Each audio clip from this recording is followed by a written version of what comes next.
à toutes et à tous. Bienvenue à cette table ronde, donc la deuxième de l'après-midi, déjà la quatrième ou la cinquième dans l'espace Deep Tech.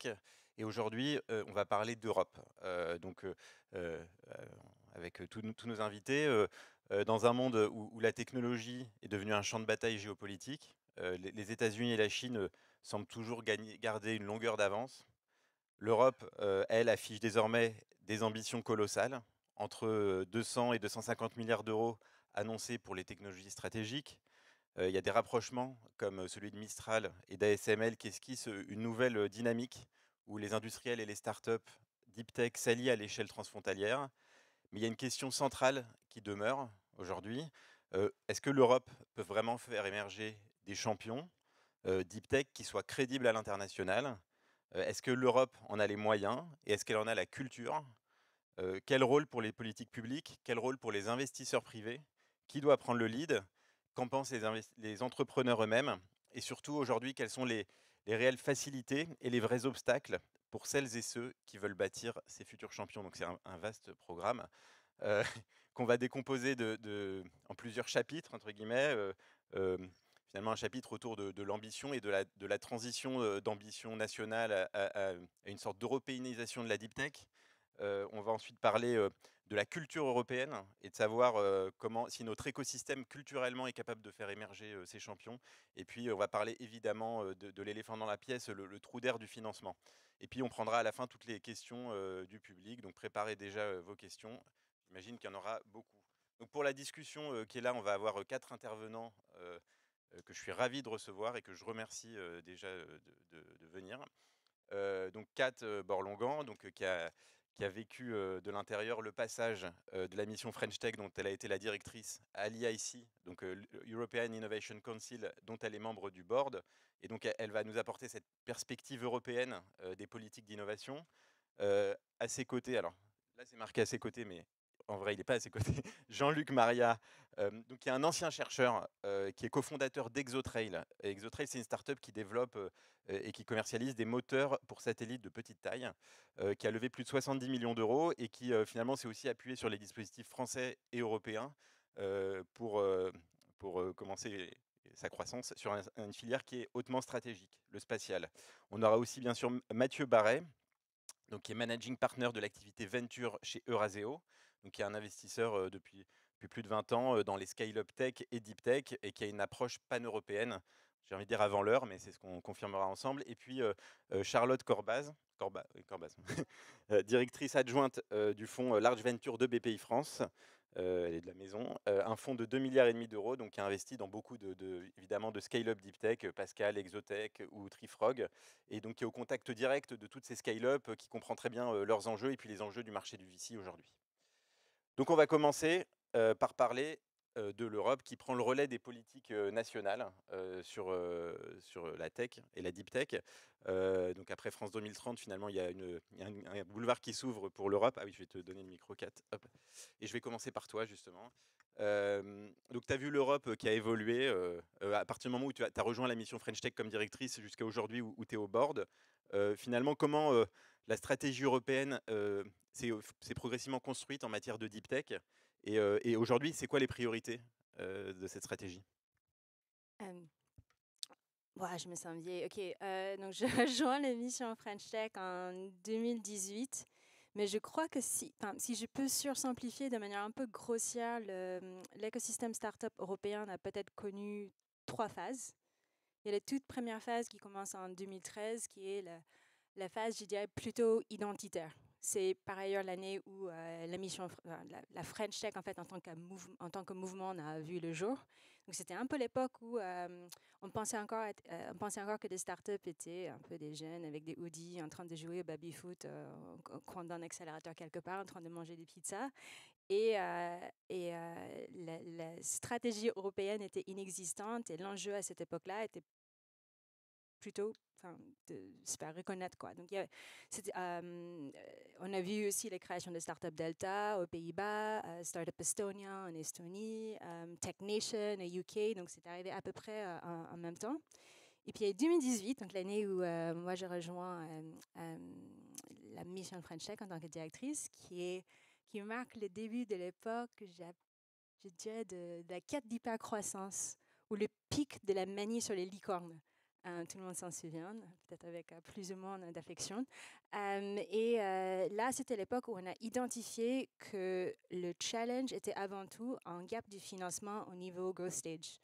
Donc, je ne sais pas si vous vous en souvenez, mais c'était l'époque où on a vu du coup la création du Next 40, TB, tout ça. Et il y avait les pays européens qui étaient en concurrence un peu frenemies pour voir qui pouvait, c'était la course pour voir qui pourrait avoir en fait le plus grand nombre de licornes. Et ensuite, là, on est dans la troisième phase qui a commencé, moi je dirais, en 2020, où tout a basculé. On a vu Covid, ensuite l'invasion d'Ukraine, la présidence de Trump. Et d'un seul coup, on a passé d'un discours de soutenir des startups mignonnes à soutenir l'hypercroissance des licornes de manière un peu gamifiée, à ensuite les enjeux d'abord de sécurité économique. Et ensuite, c'est devenu un peu plus hardcore. On a ensuite parlé de souveraineté. Et aujourd'hui, on parle carrément de sécurité tout court. Donc, je pense que si on voit où est le deep tech dans toute cette évolution-là, dans la première phase, elle est quasiment inexistante. Dans le deuxième, si tu m'avais dit que je devais être honnête, dans le deuxième, enfin, moi, quand j'étais directrice de la French Tech, on a mis le logo de la French Tech sur un paquet de trucs deep tech comme French Deep Tech qui était un fonds de 400 millions, French Tech Acceleration qui s'est spécialisé sur les incubateurs accélérateurs deep tech vers la deuxième phase. Mais en vrai, le deux mondes étaient totalement séparés. J'ai assisté à ces réunions de manière très symbolique, mais c'était deux mondes, deux politiques, deux communautés différentes.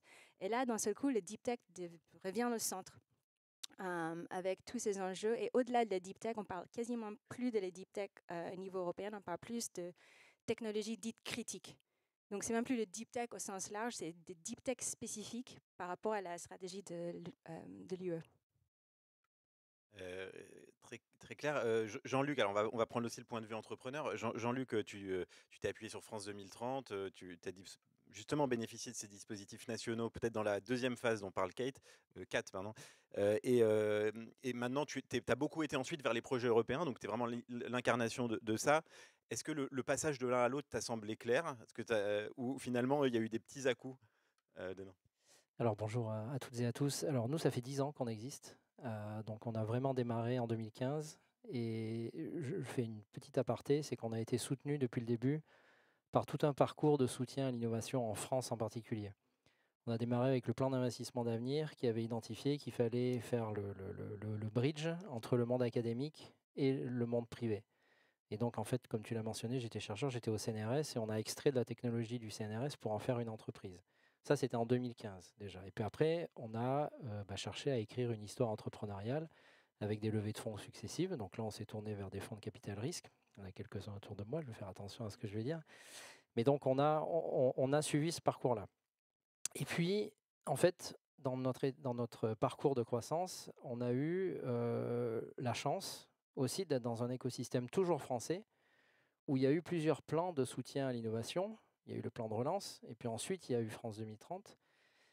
Alors ça a été très bien pour nous parce qu'on évolue sur un sujet stratégique qui est le spatial, comme tu l'as rappelé. Et en fait, le soutien sur cet axe stratégique, parmi d'autres, a fait que le focus finalement de l'entreprise a été beaucoup en France. Alors attention à ce que ne me faites pas dire ce que j'ai pas dit. On n'a pas cherché en tant qu'entreprise à ne viser que du soutien d'aide publique. En fait, on a deux produits dans l'entreprise. On a un produit qui est un sous-système, qui est un moteur, enfin une offre de moteur de satellite, comme tu l'as mentionné. Ça se conçoit assez bien. Et puis on a un second produit qui est une offre de service de transport dans l'espace, qui là est beaucoup plus ambitieux, prospectif. On a donc été soutenu, en particulier sur ce sujet ambitieux. Le premier sujet, c'est un sous-système. La plupart de nos clients sont commerciaux dans le monde, donc on n'a pas eu forcément nécessité d'avoir un soutien institutionnel très fort. Lorsqu'on touche à des sujets beaucoup plus stratégiques de mobilité dans l'espace, d'action dans l'espace, qui est notre seconde business line, là, l'institution se place en client d'ancrage au début. Et France 2030 en particulier a été très bien pour ça. Donc si je reviens au fil de mon raisonnement, c'est qu'en tant qu'entreprise, sur ce pilier-là, on a été finalement très focus sur des opportunités françaises. Et en même temps qu'on faisait ça, on s'est aperçu qu'en Europe, parce qu'il y avait des plans de relance dans beaucoup d'autres pays, les startups qui s'intéressaient à nos domaines, dans chacun des pays, ont aussi pas mal été soutenues à l'échelle nationale. Et ça a créé en fait des focus très forts des entreprises sur un prisme national. Aujourd'hui, je mettrai une petite distinction après, mais aujourd'hui, on voit bien qu'aux échelles nationales, les plans de relance sont en train de se terminer, sauf en Allemagne, où là, il y a un afflux massif de capitaux qui arrivent à nouveau sur un plan de relance. Et donc, qu'est-ce qui va se passer là où les startups allemandes, depuis plusieurs années, se plaignaient de ne pas avoir l'équivalent des France 2030 et équivalent en Italie et en Espagne? Alors là, ils ont le plus gros plan de relance qui a jamais été fait en Europe. Donc, qu'est-ce qui va se passer? Les startups allemandes, elles vont rester en Allemagne globalement. Et donc, pour nous qui ne sommes pas aujourd'hui allemands, l'idée, c'est d'aller effectivement voir comment on peut passer à l'échelle européenne. Et comme tu l'as mentionné, en fait, nous, on n'a pas encore vraiment franchi ce pas-là. On est très focus France, pour toutes les raisons que j'ai mentionnées. Là, l'enjeu aujourd'hui, c'est de voir comment on peut mieux se positionner à l'échelle européenne. Le spatial fait partie des axes stratégiques aussi à l'échelle européenne, mais avec une fragmentation qui est très forte par ces volontés nationales dans plusieurs pays moteurs de l'Europe. Et alors, du coup, aussi un éclairage côté VC. Mathieu, alors, Eurazeo, c'est dans son nom, hein, il y a une dimension pan-européenne qui est très forte. Est-ce que du côté VC, finalement, est-ce que des frontières existent en Europe où finalement vous avez intégré la dimension européenne progressivement? Bonjour à tous. Donc, chez Eurazeo, donc on fait du venture depuis une vingtaine d'années. Et je dirais depuis une quinzaine d'années, on est vraiment un fonds pan-européen. La question de frontière, elle ne se pose pas. On ne se regarde jamais dans un dossier si la nationalité d'entrepreneur ou la nationalité de l'entreprise, ça c'est pas du tout, ça rentre pas du tout en ligne de compte, et on investit partout en Europe. Par contre, ce qu'on aime bien, c'est des projets avec une ambition au moins européenne, si ce n'est plus large, quoi. Donc ça, c'est des choses qu'on regarde. Donc on a investi chez Jean-Luc. Je pense que s'il l'a dit, hein, l'objectif, c'est pas de rester en France. Et ça, c'est des choses qu'on va pousser pas mal nos entrepreneurs. Nous, après, en tant qu'investisseurs, on va regarder partout. C'est important de couvrir au moins les 3 principaux pays. Il faut le savoir, la France, l'UK et l'Allemagne, c'est 80% du marché du venture en Europe. Nous, on est d'équipe à Londres, une équipe à Paris. On a 2 personnes qui couvrent l'Allemagne depuis Paris. Et puis après, on a ce qu'on appelle des venture partners, c'est-à-dire des gens qui nous aident à couvrir des régions. On a une personne en Pologne, une personne en Europe du Sud, qui nous aident à bien comprendre un peu mieux ce qu'il y a dans cette. Donc on est vraiment pan-européen dès le départ, et la notion de nationalité, non, c'est pas du tout en ligne de compte. Parce que par rapport à ce que disait Jean-Luc, est-ce que vous avez un œil sur les politiques européennes? Parce que de ce qu'on comprend aussi, c'est elles qui sur des technologies critiques ou des marchés critiques, vont aller driver la demande et la création. Oui, alors ça rentre pas non plus complètement en ligne de compte. C'est-à-dire que nous, c'est compliqué d'investir dans un dossier qui va dépendre d'aide. Il faut en avoir, etc. Mais il faut que le business model en soi soit complètement autonome, au moins à terme, quoi. Donc, tant mieux si on peut trouver des aides, ça peut aider, mais ça ne rentre pas en ligne de compte dans nos décisions d'investissement. Au contraire, nous, on veut aller chercher des dossiers qui peuvent vivre stand-alone. Après, c'est très bien qu'il y ait des aides, elles interviennent plutôt assez au début. On en reparlera, je pense, un peu après sur les questions de financement pour voir à quel stade, parce que les aides, il faut qu'elles arrivent au bon moment aussi, et les VC, ils arrivent au bon moment. Et ça, c'est des questions aussi importantes à regarder. Et alors Charlotte, toi, tu accompagnes des entrepreneurs, des fondateurs de scale-up tous les jours. Est-ce qu'il y a quelque chose qui a changé dans leur mindset? Est-ce que, comme Jean-Luc, ils se tournent plus spontanément vers l'Europe aujourd'hui, à la fois en termes d'écosystème, mais aussi de marché? Oui, effectivement. Alors, chez l'Art Venture, dans le fonds auquel j'appartiens chez BPI France, on se focalise sur les sociétés qui sont au stade late stage, qui lèvent 20 millions d'euros et plus, donc sur les sociétés les plus matures.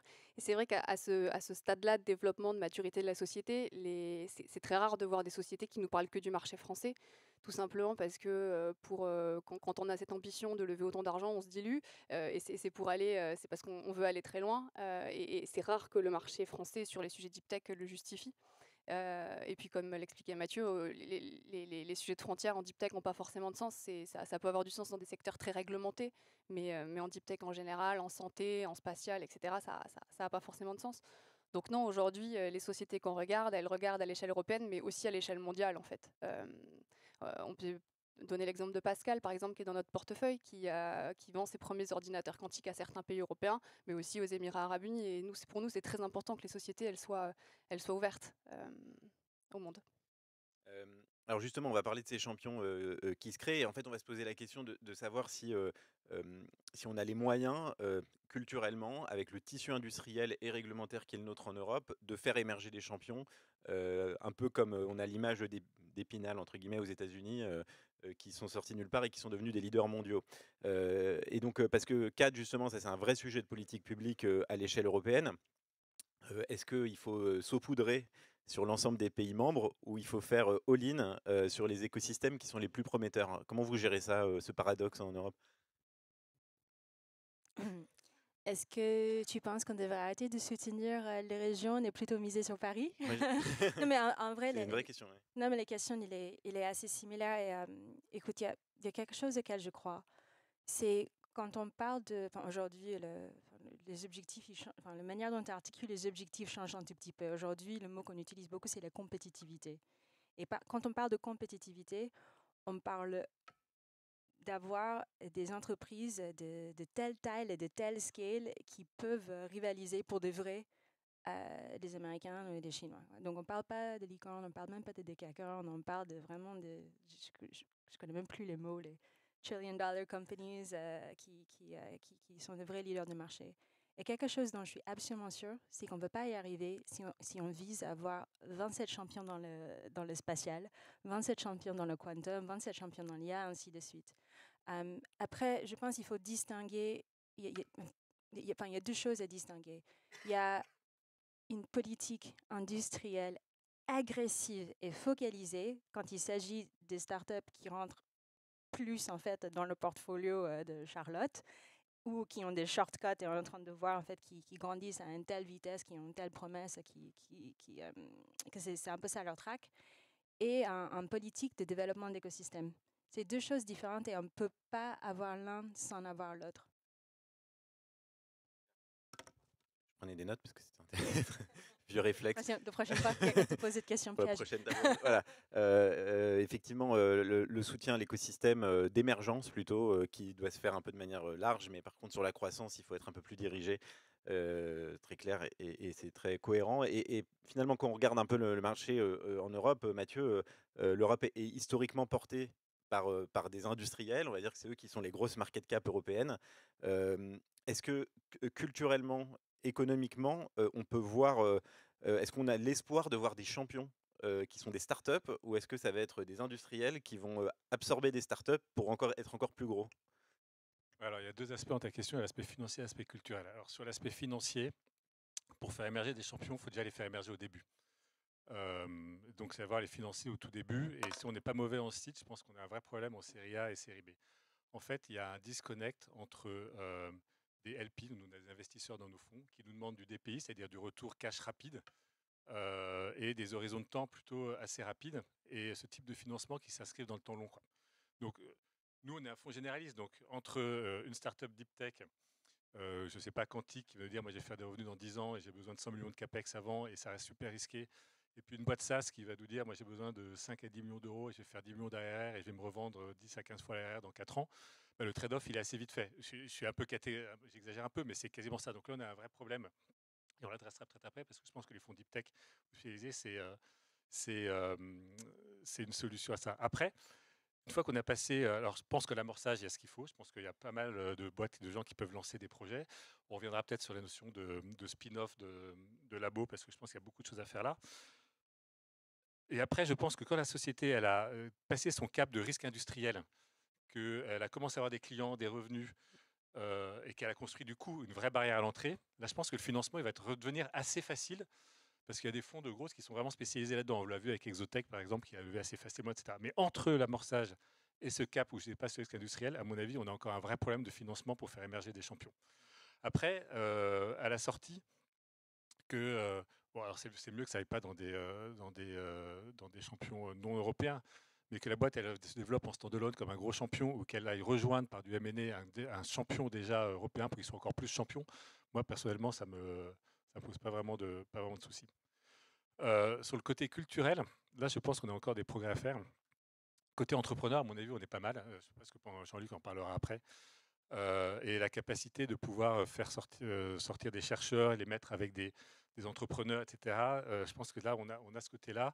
Les chercheurs ne sont pas des entrepreneurs, mais ils peuvent aujourd'hui trouver les moyens de se mettre avec des entrepreneurs. On a fait une société qui s'appelle Vertical Compute, qui sort de l'IMEC avec un chercheur de l'IMEC. Donc, c'est une société qui fait des mémoires pour l'IA. En fait, aujourd'hui, on a la puissance de calcul, elle existe, elle est là avec les GPU, mais la limitation, c'est sur la capacité de mémoire. Et il s'est associé avec un entrepreneur qui est ancien patron ou dirigeant de Google Semiconductor. Et ça marche, quoi. Bon. Par contre, il y a deux choses. Il faut après des investisseurs qui sont capables d'appréhender les technologies deep tech. Ça va se construire petit à petit. On va revenir dessus. Il y a 20 ans, j'ai du venture dans les fins des années 90, début des années 2000. À ce époque-là, il y avait un peu d'Internet, pas grand-chose, un peu d'adtech, un peu d'e-commerce, mais les trois quarts du financement qu'on faisait, c'était du hardware et du semi-conducteur. Et les due deals qu'on faisait, on allait dans les salles blanches. À l'époque, faire des due deals. Aujourd'hui, je ne sais pas si les VC vont encore faire des due deals dans les salles blanches. Donc, on va peut-être revenir là-dessus. Mais il y a un vrai encore, je pense, progrès culturel qu'on peut faire aux côtés des investisseurs pour pouvoir mieux appréhender ces deep tech et avoir moins peur, quelque part, de ce type de financement et mieux les appréhender et mieux les comprendre.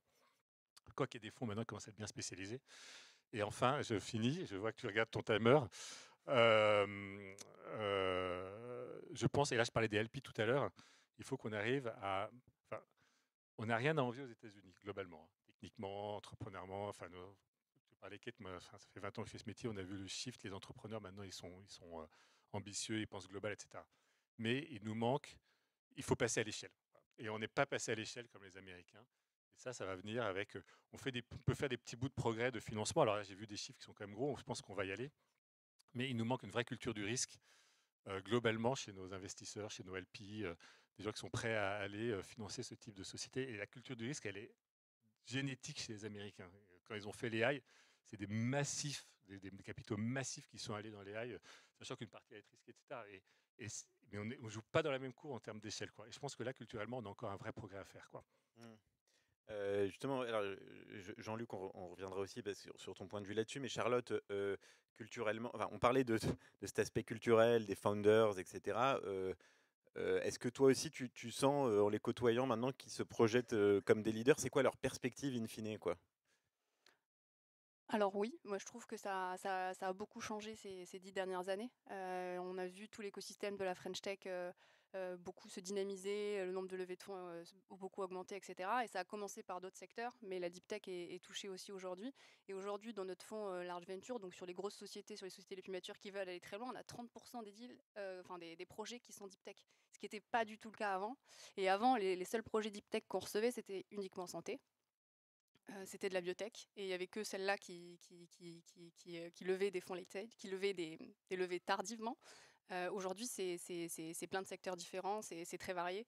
Et ça, c'est quand même, je pense, un symptôme du fait que les entrepreneurs deep tech en France sont devenus beaucoup plus ambitieux, voient beaucoup plus loin qu'avant. Donc je pense que le mindset, il a shifté, c'est en cours et ça continue. Voilà. Alors justement, notre entrepreneur témoin, on va dire, Jean-Luc, alors en plus, dans sa filière stratégique, donc je rappelle tout à chaque fois, mais c'est important. Aux États-Unis, il y a SpaceX qui est sorti, qui était une start-up, qui est devenue le leader. Et ce qui est intéressant dans ta filière, c'est que ça repose beaucoup sur des contrats publics, que c'est une filière qui est hyper souveraine. Et donc aujourd'hui, dans le spatial, c'est quoi la place pour une start-up? Qu'est-ce qu'elle peut devenir une start-up dans ce monde-là, en fait? Alors, je vais juste revenir avant un petit peu sur le sujet précédent. Je vais réutiliser l'image de l'entonnoir de l'innovation. J'y suis très attaché. Je suis intimement convaincu qu'en haut de l'entonnoir, il faut saupoudrer avec des petits tickets. Que ça vienne de fonds d'investissement, c'est le CID, ou que ça vienne de support institutionnel. Il faut qu'il y ait les deux. Et il y a même un troisième élément qui doit nourrir, c'est en particulier le transfert de technologie. Je viens du transfert de technologie. On a une base technologique en Europe qui est phénoménale. Et en plus, on a les talents. Donc c'est extrêmement frustrant en tant qu'entrepreneur de pas justement ou d'avoir des difficultés à passer à l'échelle parce qu'on est dans un écosystème qui a la taille critique suffisante, les talents et les technologies. Bon, ça c'est le haut de l'entonnoir. Les entreprises, elles vont maturer ensuite. Et puis il va y avoir une sélection un petit peu naturelle et c'est normal. Il faut accepter le risque. Disait Mathieu, il faut que l'écosystème accepte ce risque-là. Mais pour les entreprises qui commencent à sortir de l'entonnoir, ça, pour moi, c'est les entreprises qui commencent à passer à l'échelle, à devoir passer à l'échelle. Il peut y avoir plusieurs types de sorties. soit c'est un exit à ce moment-là. Et c'est important aussi de parler des exits parce que c'est ce qui nourrit ensuite à nouveau le haut de l'entonnoir, et en particulier pour les fonds d'investissement. Donc ça, il ne faut surtout pas l'oublier. Et il faut que les entrepreneurs aient bien ça en tête aussi. Il peut y avoir, à ce moment-là, pour rephraser ce que disait Mathieu, nécessité de passer à l'échelle en termes de financement, à une échelle qui n'est pas celle nationale ou européenne aujourd'hui. Et puis, il y a une troisième possibilité qu'on évoque un peu moins aujourd'hui, sur laquelle je suis intéressé à regarder en ce moment, c'est le sujet de la consolidation à l'échelle européenne.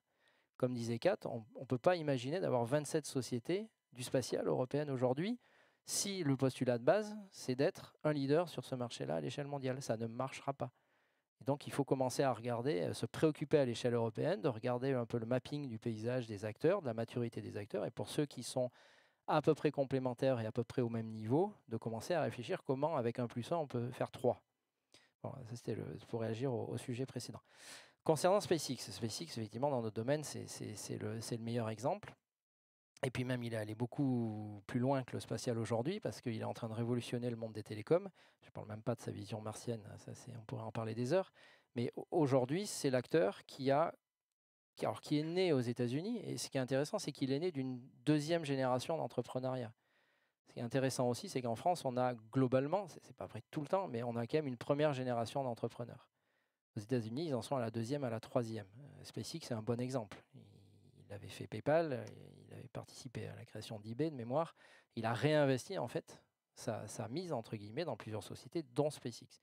SpaceX, ce qui s'est passé quand on regarde fin des années 2000, il a galéré comme à peu près nous tous sur du développement itératif. Bon, lui, c'était les fusées, nous, c'est les moteurs et les satellites, mais peu importe. Et dès qu'il a réussi à démontrer des premières choses, là, il a eu un soutien massif sous forme de contrat. Alors certes, c'est un soutien institutionnel, mais comme tu l'as très bien rappelé, dans le spatial, un des premiers clients global reste les institutions. Mais ce qui est important, c'est de recevoir du contrat, c'est surtout pas des aides. C'est recevoir du contrat. Et effectivement, dès qu'il a réussi à faire décoller sa première fusée, de mémoire, il a eu un contrat à 2 ou 3 milliards de la NASA, et ça change tout.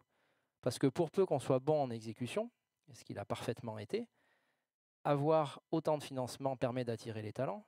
Et donc, qu'est-ce qu'il a fait? Il est allé prendre tous les meilleurs talents dans toutes les industries historiques du spatial aux États-Unis. Et après, c'est un peu la prophétie autoréalisatrice. Quand on a des moyens à ce niveau-là et qu'on arrive à attirer tous les talents et qu'on est bon en exécution, il ne faut jamais l'oublier aussi, on est là pour exécuter et faire du business, mais si on est bon en exécution, et ben là, on peut créer effectivement des nouveaux leaders, et ça en est un très bon exemple aujourd'hui. Oui. Effectivement, le sujet de l'achat et de la commande publique dans ces industries est extrêmement important. Alors, on a déjà pas mal abordé le trou d'air du financement, et si je rephrase un peu ce que tu as dit, en gros, pour avoir des champions, il faut des fonds. Pour avoir des fonds, il faut du rendement. Pour avoir du rendement, il faut des exits. Voilà, l'argent, parfois la volonté d'investir, elle peut se trouver un peu ailleurs, aux États-Unis. Alors, si on s'attarde sur le marché aujourd'hui du deep tech, sur qui investit et qui finance la deep tech, je vais commencer par toi, Charlotte. Aujourd'hui, comment tu vois le marché du VC deep tech, puisque vous êtes quasiment dans tous les gros deals deep tech, et est-ce que tu vois apparaître des nouveaux acteurs qui sont capables de jouer un rôle, des family office, des business angels, des acteurs qu'on ne voyait pas avant? Alors, je pense que sur la partie early stage, je pense qu'il y a plus de VC, de business angel, de gens qui auront gagné de l'argent dans des expériences passées de startups qui réinvestissent cet argent-là en deep tech, en clean tech, etc. Et j'ai l'impression, enfin, c'est moins mon segment, mais qu'au niveau seed, l'écosystème, il est quand même plutôt bien fundé. En tout cas, il y a beaucoup de sociétés qui émergent. Et comme le disait Mathieu, c'est après que c'est plus compliqué. Je pense qu'en série A, il y a quand même encore quelques fonds qui font beaucoup le travail. Mais c'est sûr qu'il n'y a qu'une petite partie de sociétés qui arrivent à trouver du financement derrière. Et au niveau gros, alors là, c'est vraiment très dur. Les sociétés en deep tech, c'est le principe. Il faut parfois des années, des dizaines d'années, peut-être pas des dizaines, mais parfois 10 ans, avant d'avoir les premiers revenus commerciaux. Et pour en arriver là, il y a énormément de capex, énormément d'investissements, énormément de levées de fonds à faire. Et au bout d'un moment, ça peut épuiser l'écosystème français et l'écosystème européen.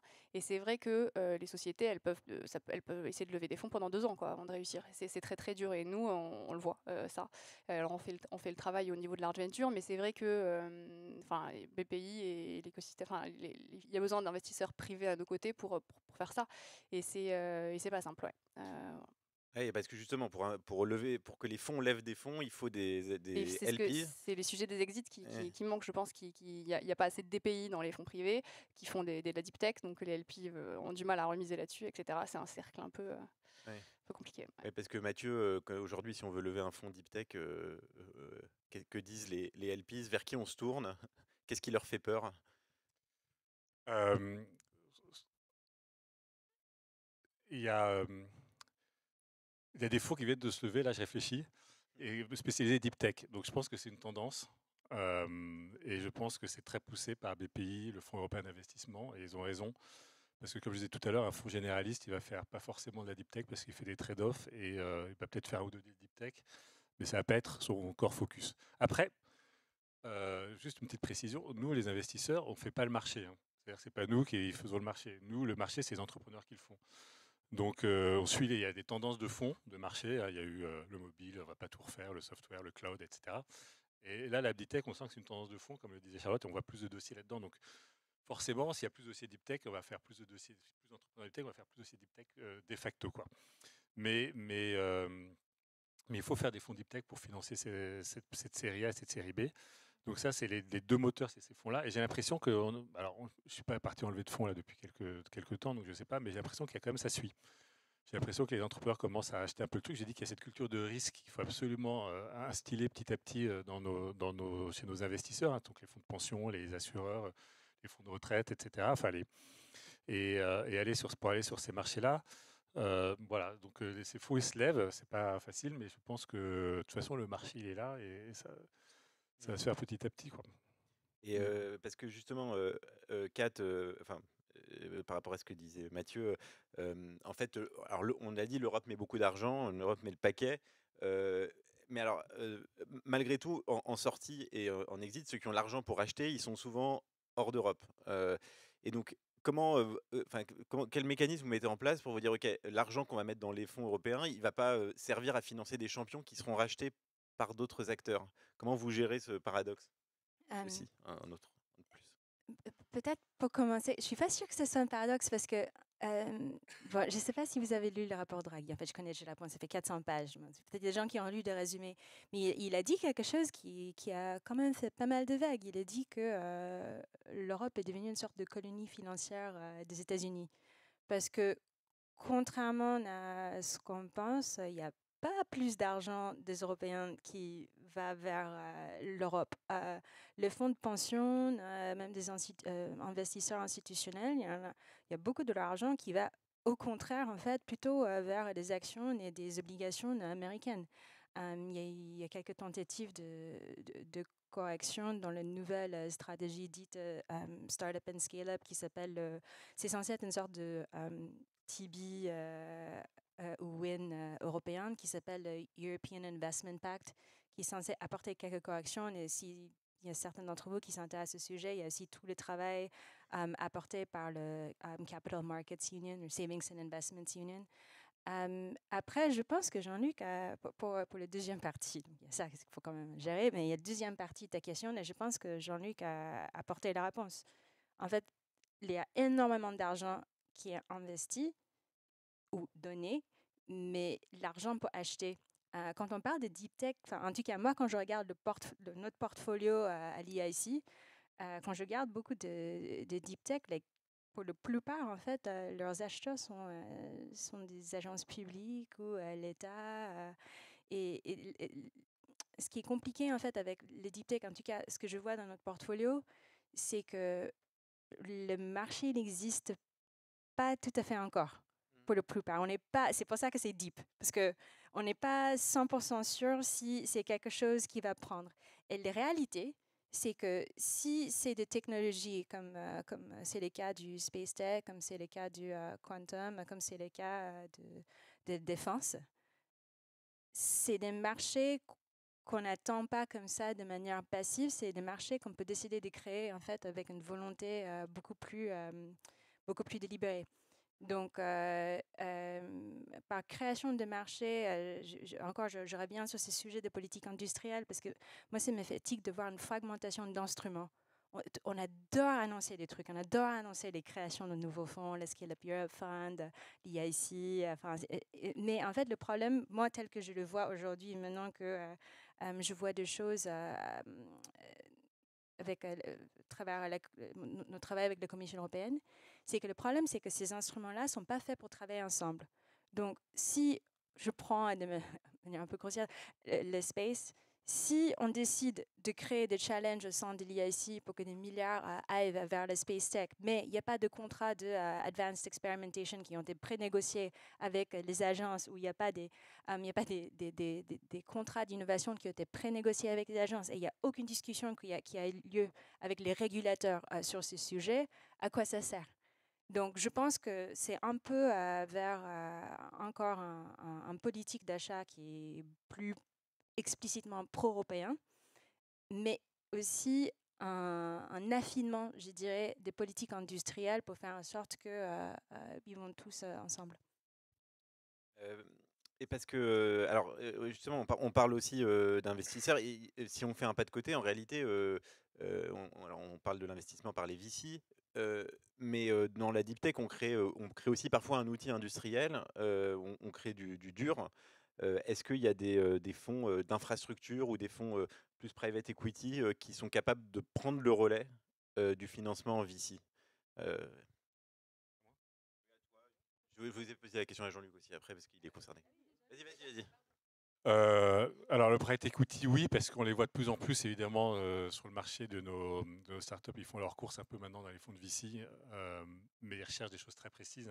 Il faut de la croissance et de la rentabilité, ce qui n'est pas forcément le cas. La rentabilité des boîtes deep tech, donc je ne les vois pas venir tout de suite sur le marché, sauf après, comme je vous disais tout à l'heure, quand la boîte a dérisqué sa partie industrielle et qu'elle fait des revenus et des profits. Les fonds d'infrastructure, ça peut être une bonne solution. Nous, on a un exemple très précis. On est investisseur d'une boîte qui s'appelle Electra, qui fait des bandes de recharge rapide. On a financé le tout début et derrière, c'est très vite pris le relais, les fonds d'infrastructure ont pris le relais derrière, et ça pourrait être effectivement une bonne solution. Je pense aussi aux family office, pour que certains soient prêts à prendre un certain nombre de... S'il y en a qui ont cette vraie culture du risque dont je parlais tout à l'heure, c'est des gens qui s'inscrivent dans le temps long aussi, qui apportent beaucoup de valeur, qui investissent beaucoup dans leur portefeuille. Donc ça peut être aussi des très bons soutiens de l'industrie deep tech. Et puis les corporates, je pense qu'ils ont un vrai rôle à jouer, mais je pourrais peut-être en reparler tout à l'heure quand on parlera des mesures. Ouais. 10 pas en arrière encore sur ce que tu disais, Kat. Il y a une différence majeure avec les États-Unis et la Chine, je mets la Chine dedans aussi, c'est qu'ils ont un marché, ils ont un marché régional qui suffit à faire émerger des leaders en fait. Alors qu'après ça vient de l'institutionnel, mais pas que. Mais en tout cas, c'est, je pense, la différence fondamentale avec l'Europe. C'est exactement ce que tu disais, Kat. C'est bien beau de prévoir des outils de financement, mais derrière, il faut prévoir l'écosystème de marché soutenu au plus haut niveau par les institutions. Et c'est ça notre principale différence. Et après, quand on rajoute ce que disait Mathieu, c'est effectivement le paysage de l'investissement aux États-Unis et en Chine est à des ordres de grandeur au-dessus de celui qu'on peut avoir en Europe. Quand vous combinez les deux, ça explique pas mal la situation dans laquelle on est aujourd'hui. Donc voilà, c'est un point important. Après, sur la question des alternatives en termes de financement, quand on commence à passer à ces échelles-là, Mathieu a à peu près tout dit. Le private equity, vous vous présentez si vous êtes rentable déjà. Et effectivement, si vous êtes rentable, vous allez être écouté. Petit bémol, c'est que quand vous vous présentez à du private equity et que vous venez du venture, il y a quand même un petit sujet de valorisation de la façon dont les entreprises sont valorisées par le venture par rapport à la façon dont une entreprise est valorisée par le private equity. Et là, il y a un gap qui n'est pas encore totalement aligné, on va dire, enfin rempli. Après, les fonds d'infrastructure, c'est une excellente question. C'est un sujet qui m'intéresse pas mal. Parce que, moi, dans mon domaine, je parle de ce que je connais, l'espace, c'est une infrastructure. C'est en train de devenir une infrastructure. Au même titre qu'il y a eu de l'infrastructure marine, terrestre, aérienne qui s'est développée à un moment. Donc j'essaie de beaucoup regarder ce qui s'est passé à certains moments sur les infrastructures terrestres. Si on fait le parallèle, effectivement, à un moment donné, il faut qu'il y ait des fonds d'infrastructure qui acceptent de prendre un petit risque de démarrage pour que les premiers incréments comporte effectivement une certaine forme de risque, que ce soit de technologique ou que ce soit de rentabilité. Mais par la multiplication d'infrastructures, c'est là où je suis convaincu qu'il peut y avoir effectivement un bon play là-dessus. Pour discuter avec des fonds d'infrastructure, ça demande une projection qui n'est pas encore tout à fait, à mon avis, celle qu'ils ont par rapport aux dossiers qu'ils ont l'habitude de traiter, qui sont les niveaux de rentabilité d'un aéroport, d'une autoroute, etc.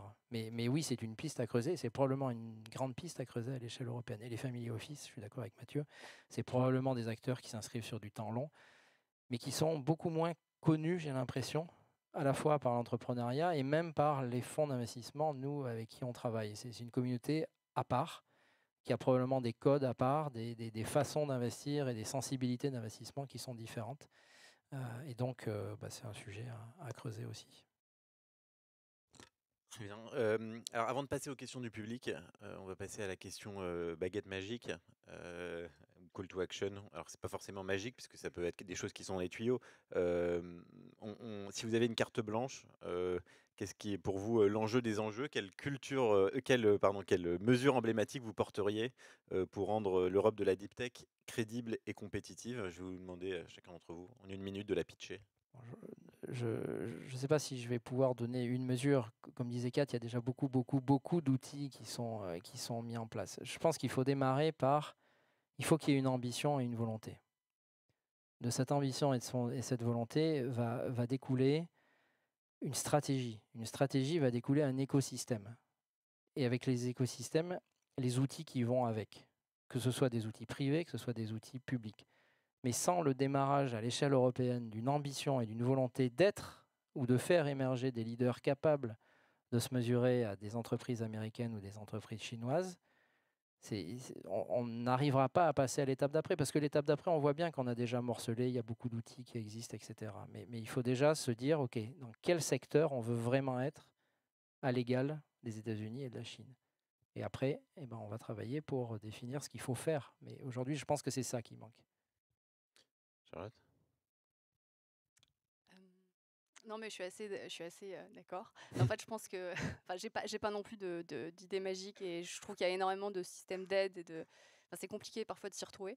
Donc, je pense que une des solutions, c'est probablement de réfléchir plus à l'échelle européenne qu'à l'échelle nationale je pense qu'il y a plein de systèmes qui marchent très bien à l'échelle nationale dans plein de pays. Je vois chez BPI, il y a tout un tas de projets collaboratifs, etc., pour faire travailler les startups et les grosses boîtes ensemble. Enfin, je me dis qu'il y a plein de ces systèmes-là qu'on pourrait probablement répliquer à l'échelle européenne et ce serait probablement plus efficace, plutôt que chaque pays essaie de souvenir ses champions nationaux, mais d'avoir quelque chose de plus intégré. Voilà.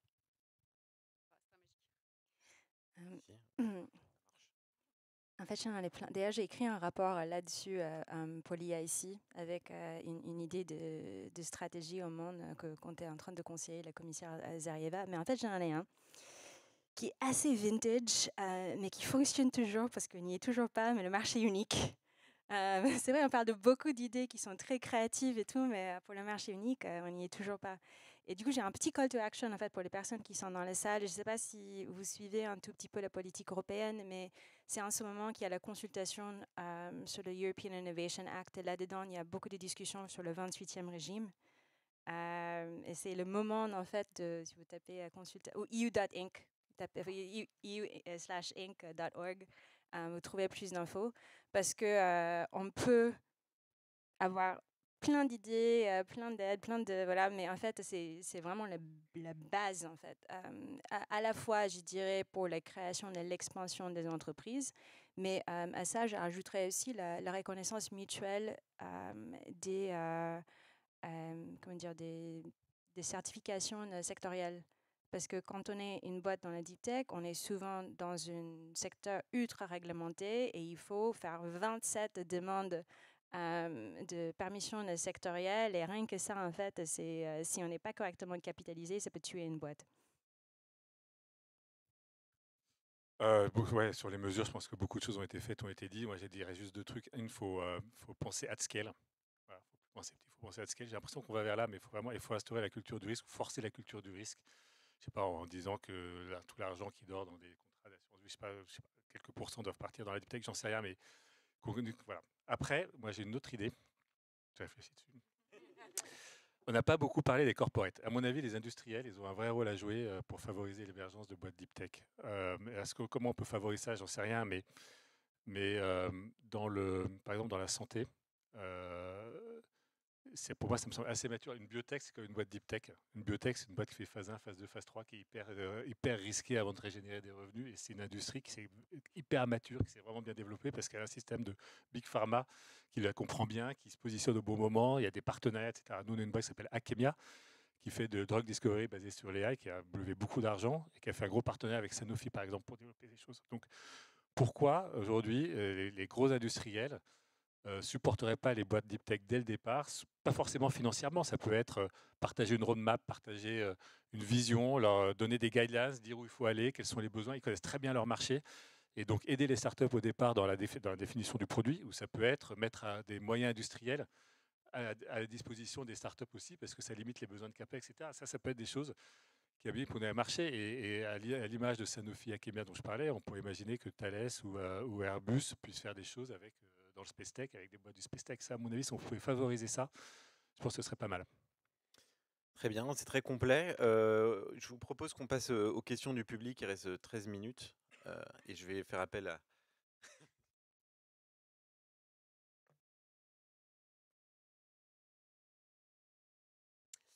Bonjour, merci beaucoup, c'était hyper intéressant.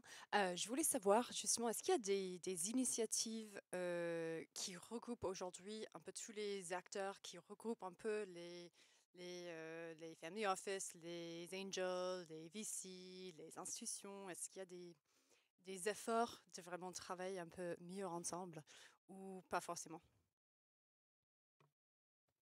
Pour le financement et aussi... il y a une initiative qui a été créée il y a 2 ans qui s'appelle France Deep Tech, qui vise justement à fédérer un peu toutes les initiatives et toutes les... Voilà, donc je ne les connais pas très bien, mais j'imagine qu'ils accueillent beaucoup de tous les volontaires autour de ça. Donc si ça vous intéresse, vous regardez France Deep Tech. Ça fédère un peu l'industrie. Après, il y en a peut-être d'autres.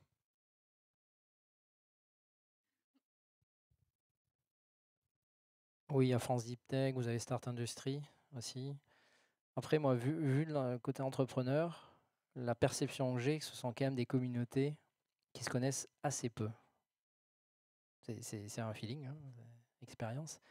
Mais les communautés d'investisseurs, en fonction de la maturité et en fonction de leur typologie, pour moi, il y a assez peu de perméabilité entre elles. Et ce qui est un vrai sujet. Quand je mentionnais tout à l'heure le sujet de comment un fonds de private equity va valoriser un actif qui sort d'un parcours de venture, bah aujourd'hui, j'ai pas la réponse. C'est une vraie difficulté. Aujourd'hui, il vaut mieux, parce que je le tiens de plusieurs fonds de private equity avec qui on discute, il vaut mieux se présenter à un fonds de private equity sans avoir jamais levé d'argent auprès d'un fonds de capital risque. Très clairement, c'est ce qu'ils disent. Parce qu'ils peuvent mieux faire leur travail de valorisation. Voilà, donc je pense qu'on gagnerait effectivement à vraiment provoquer beaucoup plus de la perméabilité entre tous ces acteurs pour justement assurer une ambition de continuité et de passage à l'échelle de possibles leaders à l'échelle européenne.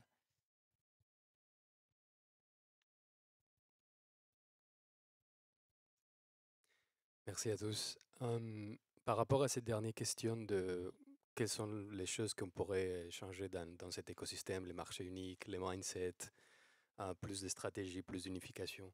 En fait, ça semble des choses qui sont, on va dire, tellement presque évidentes par rapport à, on gère des deep tech, c'est des développements de connaissances des gens qui vont de partout, en fait, qui approfondissent tellement.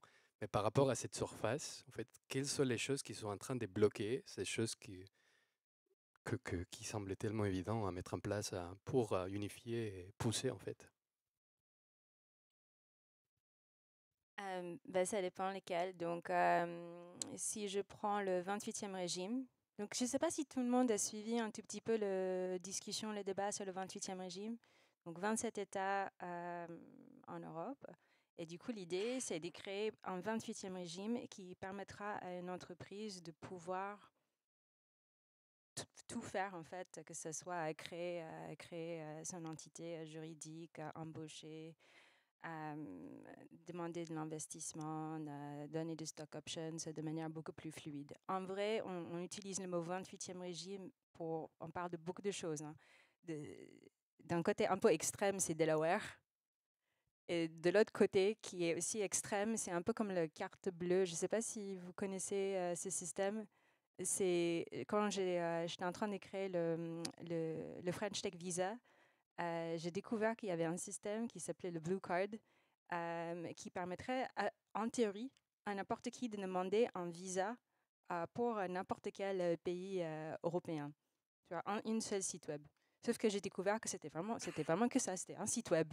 C'était un site web et le back-office, en fait, était exactement pareil. Donc, en fait, c'est comme faire une demande pour un visa sur un site qui a le drapeau avec les étoiles versus le drapeau du pays où on est en train de faire sa demande. Donc, en fait, le 28e régime, c'est un peu ça, et avec au milieu quelque chose qui permettrait au moins, à minima, la création d'une entreprise et d'une seule entité juridique, sans toucher à ce sujet très, très, très épineux qui est le sujet de fiscalité. Donc, rien que ça, on voit tout de suite pourquoi le 28e régime, en fait, sera naturellement assez bloqué, parce que ça touche au business de base des États européens. Voilà. Donc ça en est un, mais il y a plein d'autres exemples. Quand j'ai dirigé la mission de French Tech, c'était pendant que la France avait la présidence du Conseil européen. Et c'était un moment où on poussait beaucoup pour les créations de, et je suis surprise que personne n'a dit, mais pour les créations d'un Nasdaq européen. Donc, il y a eu des débats, est-ce qu'on va les faire à Francfort, est-ce qu'on va les faire à Amsterdam, à Paris, enfin voilà. Et au final, c'est quelque chose qui est totalement tombé à l'eau parce que bien sûr, personne pourrait prendre cette décision. Donc, il y a beaucoup de choses qui viennent, malheureusement ou heureusement, telle est la nature de la démocratie, de besoin de consensus en fait par rapport à 27 pays membres. Il y a aussi d'autres choses comme moi j'ai vécu un peu l'intérieur, la mise en place de quelque chose qui s'appelle le Startup Scale-Up Strategy. Donc, si vous n'êtes pas au courant, il y a pour la première fois dans l'histoire de la Commission européenne, il y a une commissaire aux startups. Une commissaire aux startups et innovation qui s'appelle Katarina Zarieva. Et elle a mis en place quelque chose dont personne n'a entendu parler, c'est très triste, en mai, qui s'appelle le Startup Scale-Up Strategy, qui a toutes les mesures que la Commission européenne entend mettre en place pour l'écosystème startup pour les 5 prochaines années. Et pour avoir vu de l'intérieur ce processus-là, les fondateurs sont très peu représentés. Les VC aussi, d'ailleurs, sont très peu représentés. Beaucoup de lobbies, par contre, dont j'ai jamais entendu parler dans le passé. Donc, il y a aussi une partie de la conversation, je dirais, qui est captée par des acteurs qui connaissent très peu l'écosystème, qui poussent très peu pour les sujets qui nous sont chers, mais qui nous sont aussi assez évidents, quoi. Donc voilà, encore un call to action pour que vous participiez un peu plus au débat. Bonjour, donc merci pour ces interventions très pertinentes. Moi j'aurais une question surtout sur donc le venture capital et les fonds d'investissement. Donc pour accompagner les scale-up européennes et donc les investissements en large venture, face vraiment au décalage entre la liquidité, la recherche de liquidité rapide des LPs et donc les investissements sur le long terme des startups, comment est-ce que vous pouvez concrètement faire face à ce décalage? Est-ce que par exemple les fonds d'investissement, donc les fonds de continuation seraient une opportunité et une opportunité voilà, de pouvoir créer et intégrer cet aspect de confiance pour les investisseurs? Je pense que c'est une bonne question. C'est vrai que c'est un gros sujet dans la deep tech, puisque il y a énormément de capex à investir sur de nombreuses années avant que ce soit rentable et que ça puisse être passé au stade du private equity avec toutes les difficultés que Jean-Luc a mentionnées. Mais oui, effectivement, il y a pas mal de fonds de VC qui font appel à des fonds de continuation, c'est-à-dire qu'ils revendent une partie de leur portefeuille à d'autres fonds pour déjà fabriquer du DPI et pouvoir réinvestir derrière. Donc ça existe. Maintenant, je pense que faire cela sur des sociétés deep tech, c'est pas non plus le plus simple, parce que pareil, il faut trouver des gens qui acceptent de prendre ce risque-là. Même si c'est un degré plus loin, il faut trouver des gens qui ont envie d'investir en deep tech. Et chez les LP, c'est vrai que je pense que c'est un peu plus dur. Je pense que Raseo doit avoir plus d'expérience que moi. Non, c'est une très bonne question et j'ai pas la réponse.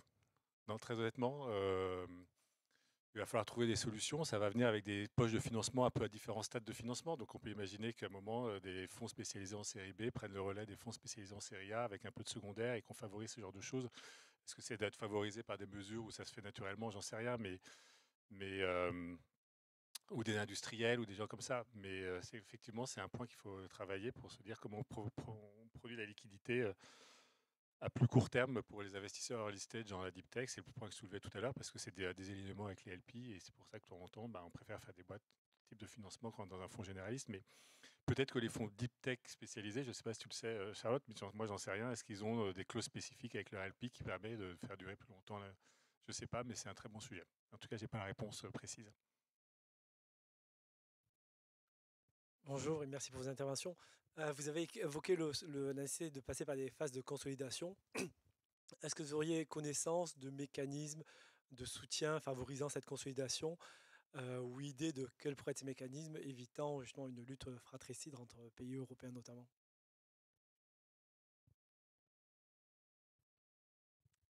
Non, à ma connaissance, je ne sais pas s'il y a des initiatives pour favoriser ça. Si on réfléchit au but de la consolidation, c'est d'arriver à une taille critique, à la fois en termes de masse, et puis bien évidemment en termes de marché et de business. Vous avez trois possibilités. C'est soit les entrepreneurs qui comprennent que leur survie et leur futur passent par la consolidation, et il faut qu'on se mette autour de la table pour en parler. Alors c'est tout à fait possible. On a un sujet, c'est que de la façon dont on est financé, on a aussi chacun à écrire notre propre histoire par rapport aux investisseurs que l'on a. Donc quand je dis les entrepreneurs doivent se mettre autour de la table pour évoquer le sujet consolidation, en fait c'est pas vrai, c'est les entrepreneurs et leurs investisseurs qui doivent se mettre autour de la table pour voir s'il n'y aurait pas des schémas vertueux. Ensuite, deuxième cas sur trois, le deuxième cas, ça pourrait être des fonds d'investissement qui se disent, si je prends 1 et 1, je vais faire 3.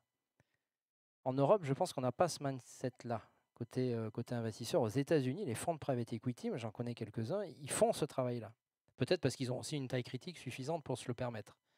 Mais il y a des vrais gros efforts aux États-Unis qui sont faits par des fonds de private equity avant des très gros exits vers des industriels qui font ce travail-là de consolidation ou de favoriser la consolidation. Le troisième axe, ça peut être le politique, qui, parce qu'il y a une ambition de faire, c'est la question du jour, émerger possiblement des leaders à l'échelle européenne, de se mettre autour de la table avec les entrepreneurs et leurs investisseurs et de se poser la question, est-ce qu'il n'y a pas sur certains axes considérés comme stratégiques des stratégies intéressantes de consolidation? Donc je n'ai pas répondu précisément à la question, mais en tout cas, ça peut être trois voies à explorer. Pour préciser ce que tu dis, les fonds de private equity européens aussi font de la consolidation. On est dans un fonds de private equity chez Raseo et le build-up, c'est un axe très privilégié de création de valeur. Donc je précise. Et pour répondre à la question, moi je suis assez libéral là-dessus. La consolidation, elle doit avoir lieu si elle fait du sens et s'il y a des synergies et si les deux parties trouvent un intérêt à le faire. Je pense que les mesures pour les favoriser, je ne suis pas sûr que ça, que ce soit hyper pertinent. Ok, merci du coup pour cet échange. La question est, pour revenir un peu sur les LPs, c'est qu'il y a aussi un sujet, pour le coup moins sur le gros, c'est le late, où là je comprends, il faut surtout favoriser les entreprises françaises, mais sur l'early stage où maintenant il y a quand même pas mal de moyens, et vous le faites bien visiblement chez Euraseo, mais des investisseurs plus institutionnels, donc peut-être connaître aussi votre proportion, vous, Euraseo, entre instituts et autres, mais qui ne souhaitent pas, enfin qui souhaitent favoriser la France plutôt que des investissements en Europe. Et ça limite en fait, parce que comme vous le dites, ça fait plus de rendement, donc il y aurait en globalité plus d'argent à réinvestir. Donc pourquoi? Il n'y a pas de lien entre la géographie et le rendement. C'est juste, voilà. Donc, juste petite précision. C'est vrai qu'on a des investisseurs, souvent les investisseurs souverains, donc BPI, on en a d'autres, investissent contre l'obligation ou le best effort d'investir dans une certaine région. Donc nous, on a des obligations d'investir en France, évidemment, mais ce n'est pas tout le fonds, c'est une partie du fonds et pas dans d'autres pays. Donc effectivement, on a ça.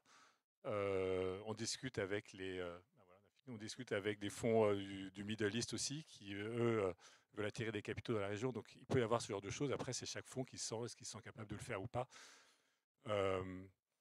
Mais ça n'empêche pas d'être pan-européen parce qu'on doit faire 10%, 15% du fonds dans une région. Et puis en plus, si c'est la France, c'est très bien parce qu'il y a plein de choses très sympas à faire. Alors, vous avez entendu le réveil.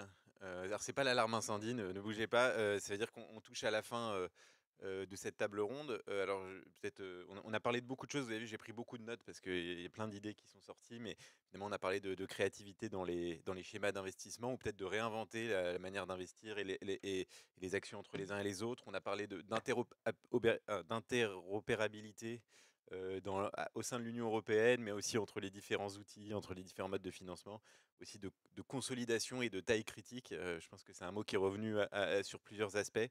En tout cas, vous pourrez aussi partager avec nous les conclusions que vous en avez. La table ronde sera disponible en replay. Donc sur le site de BPI, sur le YouTube de BPI France, et donc n'hésitez pas à la reposter avec votre analyse et vos insights, et puis comme ça continue à recréer du débat après la table ronde. Et je voulais remercier chaleureusement tous les participants et le public, mais surtout les participants, d'avoir été si pertinents et d'avoir amené vos insights si précieux. Et donc je vous souhaite une bonne suite de journée. Il reste une table ronde qui suivra dans une demi-heure.